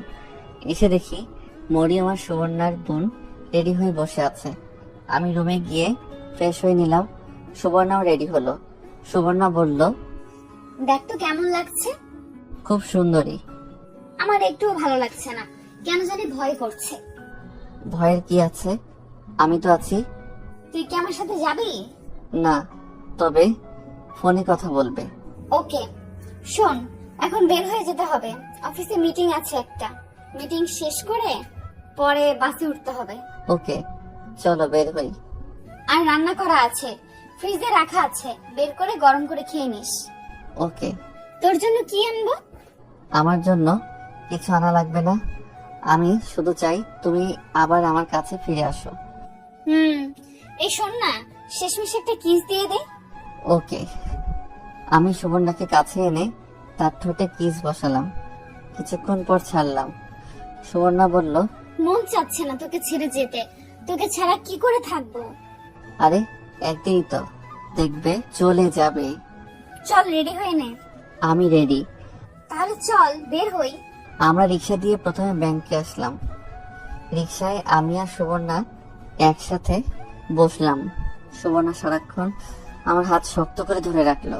বিদায় নেওয়ার সময় সুবর্ণার চোখের কোণে পানি দেখলাম। ও আমাকে একদিন ছাড়া থাকতে কত ভয় পাচ্ছে। যদি আমি সারা জীবনের জন্য চলে যাই তখন কি করবে? আসলে বাস্তবতা তার উল্টো। আমরা সবাই জানি কারো জন্য কোনো কিছু থেমে থাকে না। যাই হোক, তাকে বিদায় দিয়ে বাড়িতে আসলাম। ভাবলাম এখন ইচ্ছে মতো সিগারেট খেতে পারবো, তাই বাড়িতে আসার সময় এক প্যাকেট বেনসন নিয়ে নিলাম।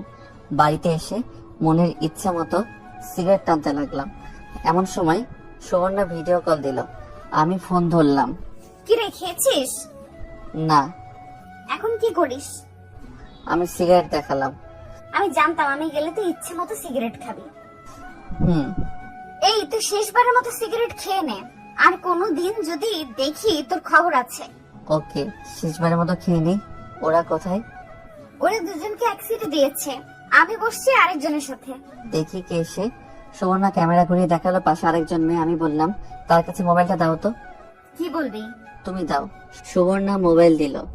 আমি বললাম, আপু আপনি তো সুবর্ণাকে চিনেন, আমি ওর হাজবেন্ড, প্লিজ আপু তাকে একটু দেখে রাখবেন, সে যেন একা একা কোথাও না যায়। আরে আমি ওকে কি দেখবো, ওর খেয়াল রাখার জন্য তো বস আছে। কি বললেন আপু? ওকে, আমি কোথাও যাব না, আর ভালো করে খাওয়া দাওয়া করিস। এখন রাখি। আর আমার কথা শুনো। এই বলে সুবর্ণা ফোন কেটে দিল। আমি ওই মেয়েটার কথা স্পষ্ট শুনতে পেয়েছি। আমি ভাবছিলাম সুবর্ণা আগের মতো কি এখনো বসের সাথে কথা বলে। আগে ভাবছিলাম আমি তাকে ইগনোর করাতে সে বসের সাথে টাইম পাস করে, কিন্তু তারপর থেকে তো আমি তাকে আর ইগনোর করিনি। সুবর্ণা কি ইচ্ছে করে বসের সাথে আলাপ করে? আমার যেদিন ফাইনাল খেলা সেদিন তাদের ট্যুর দিল যাতে আমি না যেতে পারি আর তারা মনের মতো আনন্দ করতে পারে, কিন্তু সুবর্ণার আচার আচরণে তো সেরকম কিছু বোঝার উপায় নেই। তাহলে কি সুবর্ণা আমাকে ধোঁকা দিল? আমি বিশ্বাস করতে পারছি না। ভাবলাম এখন তাকে এসব বলে রাগারাগি করে লাভ নেই, পরে ওইখানে গিয়ে কোনো অঘটন ঘটাতে পারে। তার চেয়ে ভালো সে বাড়িতে আসুক, তারপর তাকে ঠান্ডা মাথায় জিজ্ঞেস করব। আমি আরেকটা সিগারেট খেলে মাথাটা একটু টেনশন মুক্ত হলো, পরে ঘুমিয়ে গেলাম। পরদিন সকালে সুবর্ণার সাথে একটু একটু কথা বললাম। বিকালের দিকে ফাইনাল খেলা হলো, সেখানে আমাদের পারফরমেন্স অনেক ভালো হলো, যার কারণে আমরা ম্যাচটা জিতে যাই 2-1 গোলে। সন্ধ্যার পরে শুয়ে মোবাইল টিপতেছিলাম, আমাদের জেতার কয়েকটি ছবি সুবর্ণা হোয়াটসঅ্যাপে দিলাম। সুবর্ণাকে বুঝতে দিলাম না আমার মনের কথা। ভাবলাম ফেসবুকে কয়েকটি ছবি আপলোড দেই। ফেসবুকে ঢুকে টাইমলাইন চেক করছিলাম, একটা পোস্টের উপর আমার চোখ আটকে যায়। দেখি সুবর্ণা আর তার বস একসাথে ছবি তুলে ফেসবুকে পোস্ট করেছে। আইডি চেক করে দেখি তার বসের আইডি। ভাবলাম ফেসবুকে কয়েকটি ছবি আপলোড দেই। ফেসবুকে ঢুকে টাইমলাইন চেক করছিলাম, একটা পোস্টের উপর আমার চোখ আটকে যায়। দেখি সুবর্ণা তার বস একসাথে ছবি তুলে ফেসবুকে পোস্ট করেছে। আইডি চেক করে দেখি তার বসের আইডি। আমার কলিজায় গিয়ে আঘাত লাগলো। এটা আমি কি দেখছি? আমার কেন জানি বিশ্বাস হচ্ছে না। সুবর্ণা এমন কাজ কি করে করতে পারলো? কেন জানি অনিচ্ছা সত্ত্বেও চোখ দিয়ে পানি বের হচ্ছে। এখন তাকে কিছু বলবো না, সে ঠিক মতো বাড়িতে আসুক, পরে না হয় এটার ফয়সালা করব। পরদিন রাতে সে আসলো, আমি দরজা খুলে দিলাম। আসলে আমি আবার ঘুমিয়ে গেলাম। সুবর্ণা তার পাশের মেয়েটার প্রতি প্রচন্ড রাগ হচ্ছে। সাকিবের ফোন কেটে দিয়ে সুবর্ণা বলল, আমার খেয়াল রাখার জন্য বস আছে, এই কথার মানে কি? তো বসই তো আপনার ভালো খেয়াল রাখে, সারাক্ষণ বসের অফিসে বসে থাকেন। কখন দেখছেন আপনি? কয়েকদিন আগে দেখেছি না। তো এই কথা আপনাকে কে বলছে? আমার হাজবেন্ড কে বলতে?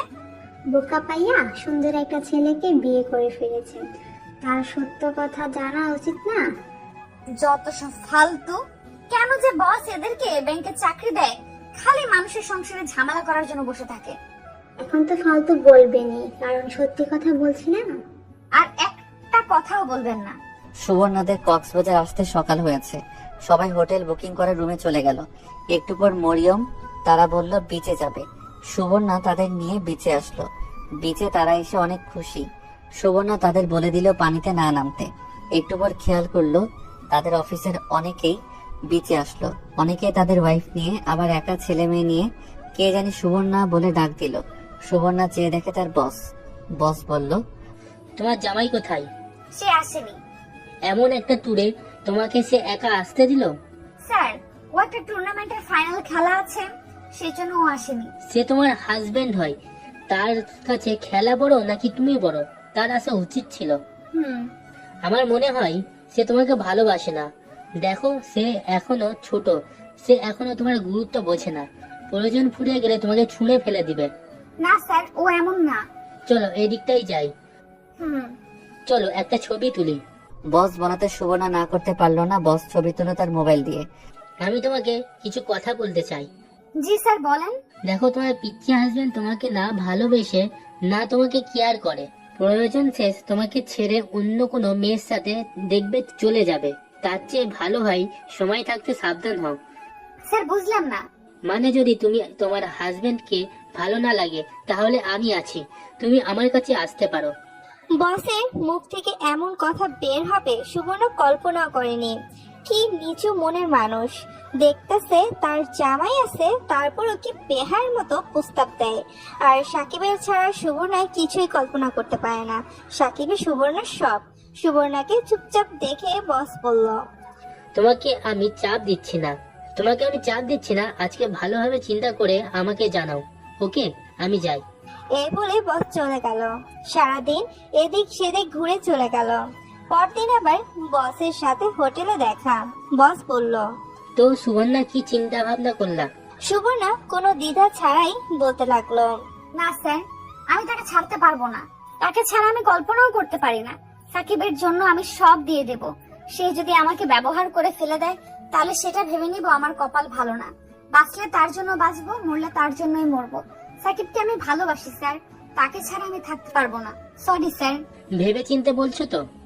জি স্যার, আমি তার স্ত্রী আর আমি তাকে খুবই ভালোবাসি। এখন না বুঝলে সে কয়েকদিন পর ঠিকই বুঝবে। তোমার এই একটাই দোষ, তুমি মানুষকে অন্ধের মতো বিশ্বাস করো। নীলয়কে বিশ্বাস করেছিলে না? সে তোমাকে কি দিয়েছে? ওটা তোমার জীবন থেকে 5টা বছর কেড়ে নিয়েছে। বুঝবা, একদিন ঠিকই বুঝবা। না স্যার, সবাই তো আর নিলয়ের মতো না। আর আমি সাকিবকে অন্ধের মতো বিশ্বাস করি। এই অন্ধকেই সে একদিন পথ দেখাবে। তুমি চাইলে আরো কয়েকদিন সময় নিতে পারো। না স্যার, আমার আর সময় লাগবে না। এটা আমার ফাইনাল সিদ্ধান্ত। আশা করি এই বিষয়ে আমাকে আর বিরক্ত করবেন না। Are you sure? জি স্যার। ওকে। এই বলে বস চলে গেল। সুবর্ণা ভাবলো, এই বস নিজের বউয়ের খেয়াল রাখতে পারে না, নিজের বউ ডিভোর্স দিয়ে চলে যায়, এখন আসছে তার খেয়াল রাখতে। যত সব ফালতু। রাতে তাদের বাস ছাড়ে। বাসায় আসতে আসতে অনেক রাত হলো। এসে দরজায় টোকা দিলে সাকিব দরজা খুলে দিল। সাকিব কিছু না বলে আবার ঘুমিয়ে গেল। সুবর্ণা ফ্রেশ হয়ে সাকিবের পাশে শুয়ে পড়ল। সকালে ঘুম থেকে উঠে দেখি সুবর্ণা আমাকে জড়িয়ে ধরে দিব্যি ঘুমাচ্ছে। আমি তার মুখের দিকে তাকালাম, ভাবলাম নিষ্পাপ মুখ, মিথ্যা বলতে পারে না। ভাবলাম এখন ঘুমাক, পরে জিজ্ঞেস করব। আমি গিয়ে ফ্রেশ হয়ে নাস্তা রেডি করলাম।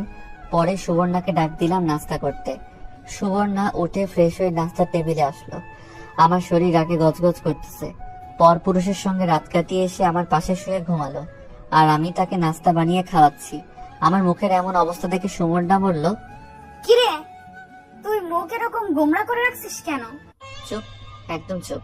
তুমি এক্ষুনি এ বাড়ি থেকে বের হয়ে যাও। তোমাকে আমার একটু প্রয়োজন নেই। আমি মোবাইল থেকে ছবি বের করে সুবর্ণাকে দেখালাম। শোন, তুই আমার কথা শোন। তোমার কথা আমি বিন্দু পরিমাণ বিশ্বাস করি না। আমি আগেও ভাব দেখেছিলাম তোমার সাথে তোমার বসের খুব ভাব, কিন্তু আমি ভাবছিলাম সেটা আমার ব্যর্থতা। আমি তোমাকে ভালোবাসতে পারিনি। তখন ঠিক করেছিলাম তোমাকে আর কষ্ট দেব না। এরপর থেকে তুমি বলো আমি তোমার কথার অবাধ্য হয়েছি। দেখ, বস যদি আমাকে ডেকে অফিসে বসিয়ে রাখে সেটাতে আমার কোনো দোষ আছে? আমার প্রচন্ড রাগ উঠে গেছে। রাগ উঠলে আমি কি বলি আমি নিজে জানি না। এখন বস যদি বলে চলো রুম ডেটে যাই, তখনও বলবা বস বলছে না করতে পারি না। ছি ছি সুবর্ণা, ছি। আমি তোমাকে সত্যি ভালোবেসেছিলাম।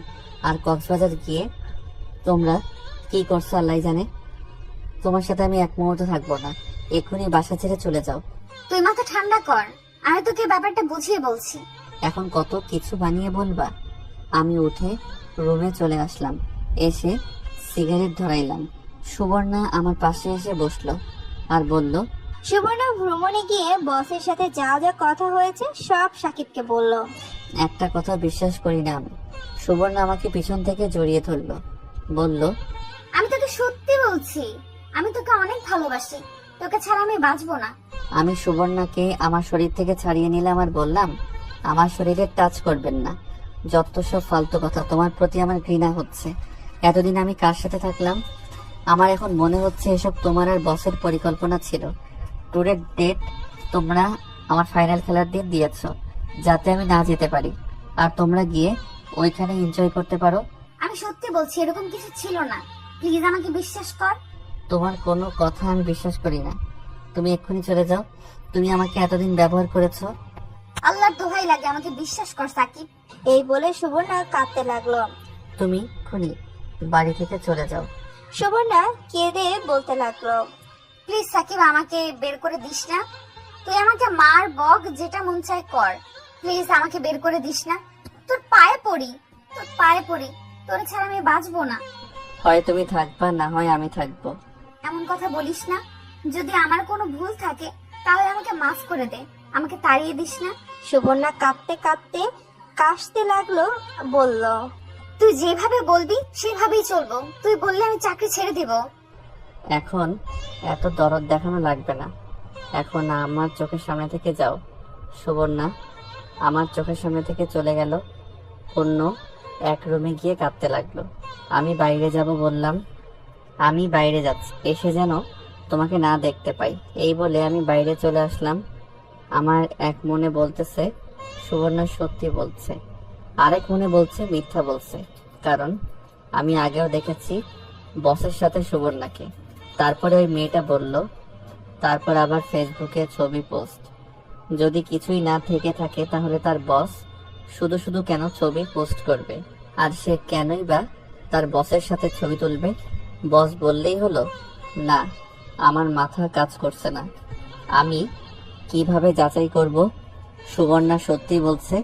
ধর দেখি কি হয়। এখন আপাতত সুবর্ণাকে একটু চাপ দেই, দেখি সে সত্যি কথা বলে নাকি। আমি একটু পর বাসায় গেলাম, দেখি সুবর্ণা এখনো কেঁদেই চলেছে। আমি বললাম, না কেঁদে এক্ষুনি বাসা থেকে বের হও। আমি কোনো ভুল করিনি সাকিব, প্লিজ একটা বার বোঝার চেষ্টা কর। আচ্ছা, আমার মুখ মিথ্যা বলছে, কিন্তু আমার ঠোঁট তো মিথ্যা বলছে না। এই ঠোঁট দিয়ে কত তোকে কিস করছি, সেই সব কথা তোর একটু মনে পড়ে না? আমি ভাবলাম সে তো ঠিকই বলছে, তাকে কত কিস করেছি, একটিবার তো আমাকে ফিরিয়ে দিল না, উল্টো সে আমাকে কত কিস করছে। এগুলো করার সময় আর দ্বিধা কাজ করেনি। সে হয়তো সত্যি বলছে, কিন্তু আমার বিশ্বাস হচ্ছে না। না, আমাকে শিওর হতেই হবে, পরে আবার কোনো বিপদ হবে। আমি বললাম, এখন কত অছিলা দিবা? আরেক পুরুষের সাথে রাত কাটিয়ে এখন এখানে এসে যুক্তি দাও? সাকিব, তুই নিজের চোখে দেখেছিস? না। তাহলে শুধু শুধু কেন তুই আমাকে মিথ্যা অপবাদ দিচ্ছিস? দেখো, আমি একেবারে বোকা না, একটু হলেও বুঝি। আচ্ছা, আমাকে কি মাফ করে দেওয়া যায় না? তুমি যে অপরাধ করছো তার একমাত্র উপায় হচ্ছে তোমাকে ডিভোর্স দিয়ে দেয়া। সাকিব, এমন কথা মুখে আনিস না। তোরে ছাড়া আমি কিছুই ভাবতে পারি না। যখন অন্য কোনো পুরুষের সঙ্গে যাও তখন আমার কথা মনে থাকে না? এবার কিন্তু বেশি বাড়াবাড়ি হয়ে যাচ্ছে। অধিক কথা বলছি না? বাড়াবাড়ি তো হবেই। তুমি কেমনে পারলে এমন কাজ করতে? সাকিব, সুবর্ণা এসে আমাকে চড় মেরে বসলো। দেখি তার চোখ লাল হয়ে গেছে। চড় মেরে আমাকে জড়িয়ে ধরলো, আমার বুকের উপর মাথা দিয়ে কাঁদতে কাঁদতে লাগলো আর বলল, এমন কথা বলিস না। আমি আর সহ্য করতে পারছি না। আমি মরে যাব, আমি মরে যাব। যাও, তোমাকে আর কিছু বলবো না, তবু তুমি আমাকে ছেড়ে দাও। এই বলে সেখান থেকে চলে আসলাম। ভাবলাম সুবর্ণা হয়তো সত্যি বলছে, কিন্তু আমার মন মেনে নিচ্ছে না। এভাবে 2 দিন চলে গেল। এই 2 দিন সে পানি ছাড়া কিছুই খায় নাই। তার লম্বা লম্বা চুলগুলো এলোমেলো হয়ে গেছে, কাঁদতে কাঁদতে চোখের নিচে কালো হয়ে গেছে। সে বাড়ির এক কোণে এভাবে পাগলের মতো বসে রয়েছে। সে খাই নাই দেখে আমিও খাইনি, তবে বাইরে থেকে হালকা নাস্তা করছি। আমি ভাবলাম এভাবে আর চলে না, কিছু একটা করতেই হবে। তাই ঠিক করলাম সুবর্ণার বসের সাথে দেখা করব। দেখি গিয়ে বস কি বলে। বাইরে বের হওয়ার সময় দেখি সুবর্ণা এখনো সেখানে বসে আছে। তার এমন অবস্থা দেখে নিজেরই তার থেকে বেশি খারাপ লাগছে। আমি কাছে গিয়ে সুবর্ণার হাত ধরলাম। আমার হাত ধরবি না, আমি তোর কেউ না। যা, যেখানে মন চায় যা। আমি সুবর্ণাকে দাঁড় করিয়ে বুকে টেনে নিলাম। সুবর্ণা বলল, ছাড় আমাকে, ছাড়। আমার তোকে একটু ভালো লাগে না, আমাকে ছেড়ে চলে যা। ওকে, চলে যাচ্ছি। এই বলে আমি বাইরে চলে আসলাম। ভাবলাম সে হয়তো একটু অভিমান করছে। আমি প্রথমে ব্যাংকে গেলাম, ভাগ্যের জোরে বসকে পেয়ে গেলাম, কিন্তু তার একটা মিটিং এ আছে। মিটিং শেষ করতে অনেকক্ষণ লাগলো। মিটিং শেষে তার অফিসে গিয়ে বসলো। আমি গেলাম তার অফিসে। অফিসের ভিতরে গিয়ে সালাম দিলাম। কেমন আছেন? ভালো। আপনি কি? আপনাকে তো চিনলাম না। আমি সাকিব, আপনার ব্যাংকের কর্মচারী, সুবর্ণার হাজবেন্ড। ও, মিস্টার সাকিব, বসেন বসেন। ধন্যবাদ। তো আপনাদের কেমন চলছে? জি ভাই, ভালো। ভাই, আপনাকে কিছু জিজ্ঞেস করার জন্য আসছি। বলেন। আমি ওই দিন ফেসবুকে দেখলাম আপনি আর সুবর্ণা ছবি তুলে ফেসবুকে একটা পোস্ট করেছেন। আপনি কারণটা জানতে পারি? আসলে এটা আমার ভুল ছিল। এর একদিন পর আমি ছবি ডিলিট করে দিয়েছি। আসলে ভাই, আপনার ওয়াইফকে আমার ভালো লাগতো, তাই ওর কাছে প্রস্তাব দিয়েছিলাম, কিন্তু সে আমাকে না করে দিয়েছে। কি কি বলছে ভাই, একটু বলতে পারবেন? সুবর্ণা যা যা বলছিল ঠিক তাই বলল, আর শেষমেশ বলল, ভাই, আপনি অনেক লাকি, সুবর্ণার মতো একটা বউ পাইছেন। তাকে কষ্ট দেওয়া আমার মোটেও ঠিক নয়। জি ভাই, তাহলে আমি যাই। প্লিজ এক কাপ কফি খেয়ে যান। আরেকদিন ভাই। এই বলে আমি বাসায় চলে আসলাম। এসে পুরো ঘর সুবর্ণাকে খুঁজলাম, কোথাও নেই। আমার ভিতর ভয় ঢুকে গেছে, কোথায় গেল। ঘরে ঢুকে দেখি মোবাইল, কাপড় চোপড় সব আছে, তাহলে গেল কোথায়? পাশের বাড়ির ছাদে দেখি সুবর্ণার বোন। আমি তাকে জিজ্ঞেস করলাম, সুবর্ণা তাদের বাসায় গিয়েছে কিনা? সে বলল না। তাহলে কি আমাদের বাসার ছাদে যাই? ছাদে যাই। এমন সময় সুবর্ণা ঘরে ঢুকলো। আমার যেন আত্মা ফিরে আসলো। সুবর্ণাকে দেখে বললাম, কোথায় গিয়েছিলা? তোরে বলতে যাব কেন? বলো না। না, বলবো না। সুবর্ণা আবার আগের জায়গায় গিয়ে চুপচাপ বসে রইল। তখন একেবারে পাগলির মতো লাগছিল। চুলগুলো এলোমেলো, ফোলা ফোলা, গাল, নাকে দোল নেই, কানে নেই, হাতেও নাই, যেন একেবারে বিধবা হয়ে গিয়েছে।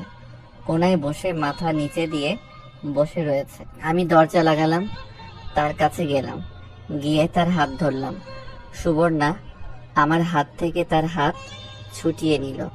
আমি তার দুই পা ধরে আর পিঠে ধরে পাজা কোলা করে কোলে তুলে নিলাম। সুবর্ণা আমাকে মারতে লাগলো আর বলতে লাগলো, ছাড় আমাকে কুত্তা, ছাড় আমাকে কুত্তা। তুই বেরিয়ে যা এ বাসা থেকে।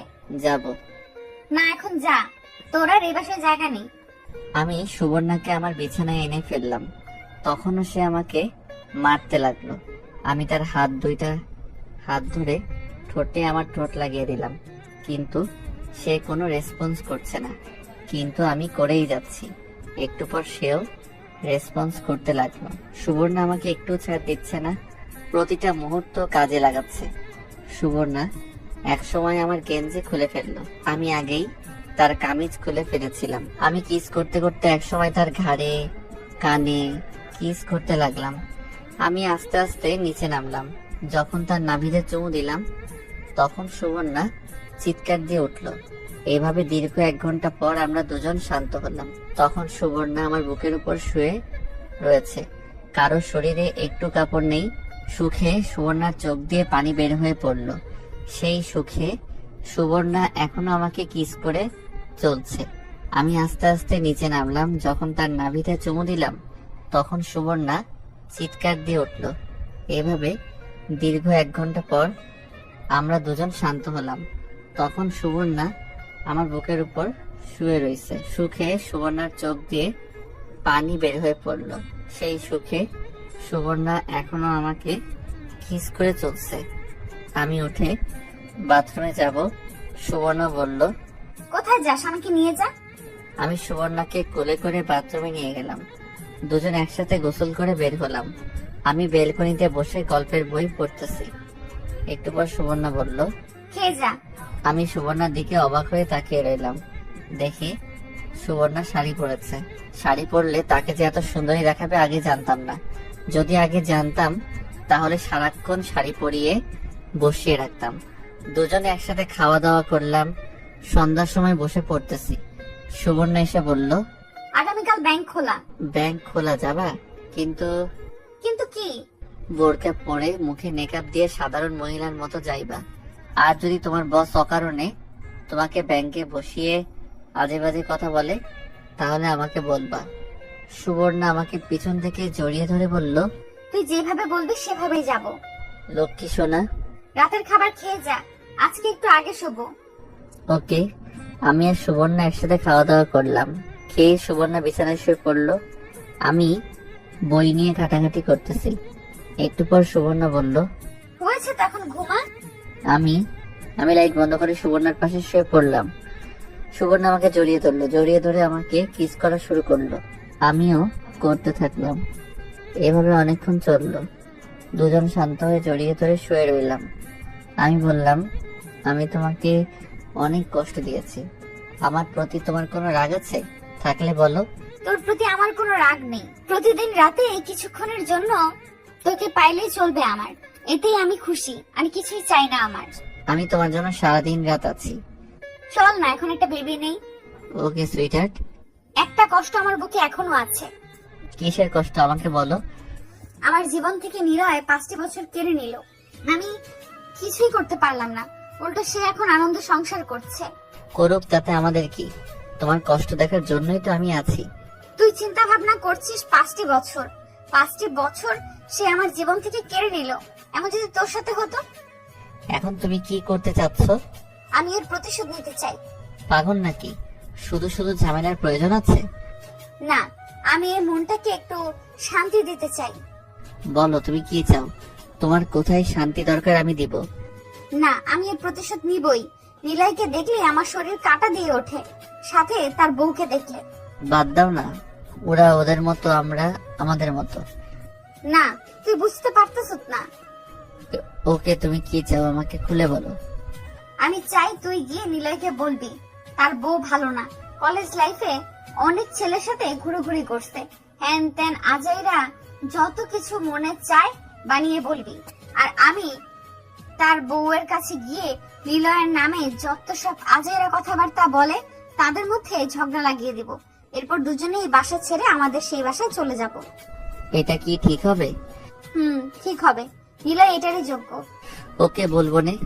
কবে এই বাসা ছাড়বি? তুমিই বলো। এই মাস শেষ করে যেদিন বাসা ছাড়বো এর আগের দিন নিলয়দের মধ্যে ঝামেলা লাগিয়ে দুজনে ভাগবো। ওকে, কিন্তু আজকে রাতে তুমি ঘুমাতে পারবা না। কেন? এই না না, আমার সত্যি ঘুমে ধরছে। রাখো তোমার ঘুম। এই বলে আমি সুবর্ণার উপরে উঠে গেলাম, কিস করতে লাগলাম। ওই দিন রাতে সুবর্ণা ঘুমাতে পারে নাই আমার জ্বালায়। সকালে ঘুম থেকে উঠে আমাকে মারবে নাকি কাঁদবে, ঠিক সকালে ঘুম থেকে উঠে আমাকে মারবে নাকি কাঁদবে নাকি হাসবে কিছুই বুঝতে পারছে না। অবশেষে আমাকে মারতে লাগলো। আমি তাকে কোলে তুলে নিলাম, নিয়ে তাকে দেয়ালে ঠেস দিয়ে দাঁড়ালাম, আবার কিস করতে লাগলাম। সুবর্ণা বলল, ছাড়বি আমাকে? আজকে ব্যাংক থেকে ছুটি নাও না। বস ছুটি দিবে না। ট্রাই করে দেখো না। নে, তুই ফোন দিয়ে বল আমার শরীর ভালো না। আমি তার বসকে ফোন দিলাম। কেমন আছেন ভাই? আমি সুবর্ণার হাজবেন্ড। জি ভালো, আপনি কেমন আছেন? আমি তো ভালো, কিন্তু সুবর্ণার শরীরটা ভালো না। ওর খুব বই ভাব আর জ্বর। তার কি আজকে ছুটি দেওয়া যাইবে? তাকে মোবাইলটা দেন। সে এখন ঘুমাচ্ছে। ওকে, আগামীকাল যেন সঠিক টাইমে চলে আসে। ওকে। সুবর্ণা ছুটি পেয়ে নাচতে লাগলো এবং লাফ দিয়ে কোলে উঠে গেল। আমি টাল সামলাতে না পেরে বিছানায় পড়ে গেলাম। সেখানে আমাকে পাগলের মতো কিস করতে শুরু করলো। ওই দিন আমি তার জ্বালায় ঘুমাতে পারিনি। এভাবে মাসের পর মাস, এভাবে মাসের শেষ চলে আসলো। এই কয়েকটা দিন আমরা খুব মজা করেছি।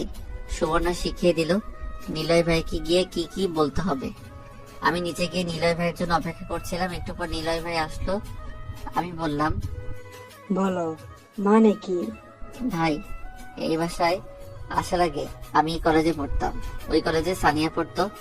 তো হয়েছেটা কি? ভাই, ওর নামে কলেজে অনেক সুনাম ছিল। সুনাম থাকতেই পারে, ও খুব ভালো ছাত্রী ছিল। কে বলেছে আপনাকে? একদম বাজে ছাত্রী ছিল, আর 1 নাম্বারের বদমাইশ ছিল। কত ছেলে যে তার জন্য কলেজ ছাড়ছে হিসাব নেই, আর কত ছেলের সাথে যে রুম ডেটে গিয়েছে তারও কোনো হিসাব নেই। পরীক্ষার আগে স্যারদেরকে ভয় দেখে প্রশ্ন নিয়ে ভালো রেজাল্ট করতো। তার আগের কথাগুলো মনে হলে আমার শরীর কাঁটা দিয়ে ওঠে। যত সব ফালতু কথা। ভাই, বুঝবেন এক সময়। জানি, তুমি এখন যাও তো। আমি চলে আসলাম। বাসায় এসে সুবর্ণাকে সব বললাম। সুবর্ণা বলল, আমাদের কাজ শেষ। আমি নিলয়ের নামে যত সব মিথ্যা কথা বানিয়ে তার বউয়ের কানে দিয়ে এসেছি, এখন তাদের ঝগড়া দেখে কে। আমার যে কি খুশি লাগছে। যদি তাদের ঝগড়াটা একটু শুনতে পারতাম তাহলে মনটা আরো শান্তি লাগতো। মনে হয় না নিলয় ভাই আমার কথা বিশ্বাস করছে? না করুক, কিন্তু সন্দেহ তো করবে। এখন আমাদের কাজ শুধু কেটে পড়া। সেটাই। পরশুদিন আমরা আমাদের বাসায় চলে আসলাম সবকিছু নিয়ে। এদিকে আমার পরীক্ষা শেষ হলো। এখন চাকরির ইন্টারভিউ দিতেছি। সুবর্ণদের অফিসে বলে ঢোকানো যাবে না। 4টা মাস চাকরির জন্য ঘুরলাম, এই রেজাল্টে চাকরি হবে না। বাধ্য হয়ে হাল ছেড়ে দিলাম। এদিকে সুবর্ণার পেটে বাচ্চা চলে আসলো। পরে আমি আব্বার কাছ থেকে ব্যবসা শুরু করে দেই মোবাইলের দোকান। তখন সুবর্ণাকে বললাম চাকরি ছেড়ে দিতে। সুবর্ণা বলছিল আরো চাকরি করবে। আমি বললাম তুমি এতদিন কষ্ট করছো, এখন বসে রেস্ট নাও। আর শুনলো। কিছুদিন পর আমাদের একটা ছেলে হলো। তখন আমার খুশি দেখে কে। একটা জিনিস আমার কাছে অবাক লাগলো, এই একটা উপহার দেওয়ার জন্য সুবর্ণা কত কষ্ট করলো।